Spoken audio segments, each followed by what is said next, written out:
സംസ്ഥാനത്ത് പോലീസ് സേനയിൽ ആത്മഹത്യകളുമായി ബന്ധപ്പെട്ടുള്ള ജനം ടിവി വാർത്ത നിയമസഭയിൽ ഉന്നയിച്ച പ്രതിപക്ഷം അമിത ജോലിഭാരം ഉൾപ്പെടെ ചൂണ്ടിക്കാട്ടി നിയമസഭയിൽ അടിയന്തര പ്രമേയത്തിന് നോട്ടീസ് നൽകി. പോലീസിലെ നിയമന നിരോധനവും രാഷ്ട്രീയ ഇടപെടലും ആത്മഹത്യയ്ക്ക് കാരണമാകുന്നുവെന്ന് പ്രതിപക്ഷം കുറ്റപ്പെടുത്തി. പോലീസിൽ ജോലിഭാരവും മാനസികമായിട്ടുള്ള സമ്മർദ്ദവും ഉണ്ടെന്ന് മുഖ്യമന്ത്രി തുറന്ന് സമ്മതിച്ചു. വിനീഷ ഒരിക്കൽ കൂടി ചേർന്നുണ്ട്. വിനീഷ, നമ്മുടെ ജനം ടിവിയുടെ വാർത്ത തന്നെയാണ് സഭയിൽ ഇന്നത്തെ ചർച്ചാ വിഷയമായത്. എന്തൊക്കെയാണോ കൂടുതൽ വിവരങ്ങൾ?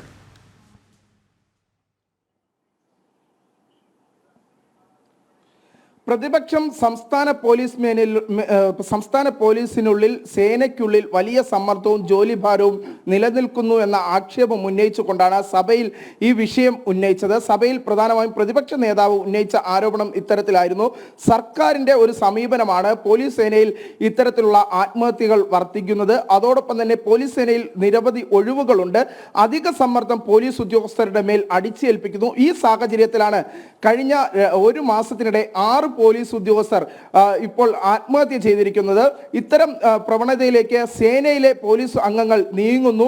അതിന് പ്രധാന ഉത്തരവാദി സംസ്ഥാന പോലീസാണെന്ന ആക്ഷേപമായിരുന്നു പ്രതിപക്ഷ നേതാവ് ഉന്നയിച്ചത്. പക്ഷേ പോലീസ് സേനയിൽ ഇത്തരത്തിൽ ജോലിഭാരം നിലനിൽക്കുന്നുണ്ട്, ഷെഡ്യൂളുകളുടെ ക്രമങ്ങളിൽ വീഴ്ച വരുന്നുണ്ട് എന്ന തരത്തിലുള്ള ഒരു തുറന്ന് സമ്മതിക്കൽ മുഖ്യമന്ത്രിയുടെ ഭാഗത്തും ഉണ്ടായി. എന്തായിരുന്നാലും കൂടുതൽ പേരെ പോലീസ് സേനയിലേക്ക് എടുക്കുന്നതിനുള്ള കാര്യങ്ങൾ നടപടിക്രമങ്ങളിലേക്ക് കടക്കുന്നു എന്ന് മുഖ്യമന്ത്രി സഭയെ അറിയിച്ചിരിക്കുകയാണ്. ഒപ്പം തന്നെ എടുത്തു പറയേണ്ടത് സംസ്ഥാന പോലീസിന് ഇക്കാര്യത്തിൽ വീഴ്ചകളൊന്നും സംഭവിച്ചിട്ടില്ല. പോലീസിലെ ചില സമ്മർദ്ദങ്ങൾ, ചില ഉദ്യോഗസ്ഥരുടെ ഭാഗത്തുനിന്നുണ്ടാകുന്ന സമ്മർദ്ദങ്ങളാണ് ഇത്തരം വീഴ്ചകളിലേക്ക്, ആത്മഹത്യാ പ്രകടനത്തിലേക്ക് ഉദ്യോഗസ്ഥർ കടക്കുന്നത്. ഉന്നത ഉദ്യോഗസ്ഥരുടെ ഭാഗത്തുനിന്നുണ്ടാകുന്ന സമ്മർദ്ദമാണ് താഴെ തട്ടിലുള്ള ഉദ്യോഗസ്ഥർ ആത്മഹത്യാ പ്രവണതയിലേക്ക് കടക്കുന്നത് എന്ന ആക്ഷേപവും പ്രതിപക്ഷ നേതാവ് ഉന്നയിക്കുകയുണ്ടായി. എന്തായാലും ഈ വിഷയത്തിൽ കൃത്യമായ പരിശോധനകൾ നടത്തി നടപടി സ്വീകരിക്കുമെന്ന നിലപാട് തന്നെയാണ് സർക്കാർ സ്വീകരിച്ചത്. ചില ഘട്ടങ്ങളിൽ ഈ പ്രതിപക്ഷ ആരോപണങ്ങളെല്ലാം തന്നെ ശരിവെക്കുന്ന തരത്തിലുള്ള മറുപടിയും മുഖ്യമന്ത്രിയുടെ ഭാഗത്ത് ഉണ്ടായി. വ്യക്തമാണ്.